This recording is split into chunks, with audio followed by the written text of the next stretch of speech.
այդ դիրքորոշումների հետ կապված դուք արդեն տեղյակ եք, հրապարակվել է, որ ես մի քանի անգամ հանդիպումներ եմ ունեցել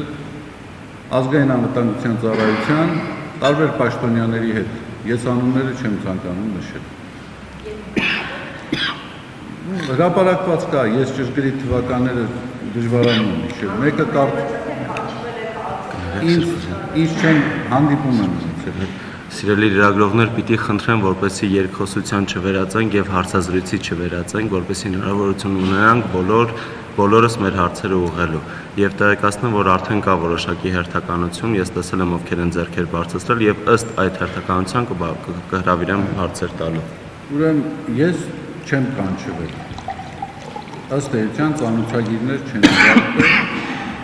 Պարզապես եղել է հրավեր հանդիպումների եւ մենք հանդիպել ենք։ Իհարկե հանդիպումների ընթացքում իրենք հնարավորություն են ունեցել իրենց դիրքորոշումները արտահայտել, ես իմ դիրքորոշումներն եմ արտահայտել։ Իհարկե տարբեր տեսակի պնդումներ են եղել, համոզումներ են եղել։ Իհարկե ակնարկներ եղել են որոշակի գործողություններ իրականացնելու, բայց ես ձեզ ասեմ,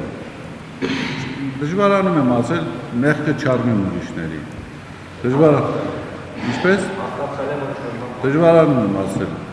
ակնարկներ եղել են, բայց շատ որոշապես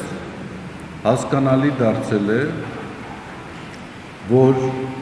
թողաստվածների մեծամտության համար, եթե այդպես կընկալվի, որ ես այն անձը չեմ, որի նկատմամբ սպառնալիքներով, վախի ներշնչմամբ, ահաբեկչությամբ հնարավոր է հասնել այնպիսի գործողությունների, որոնք չեն բխում իմ համոզումներից։ Եվ ես այսօր նույն համոզումների վրա եմ։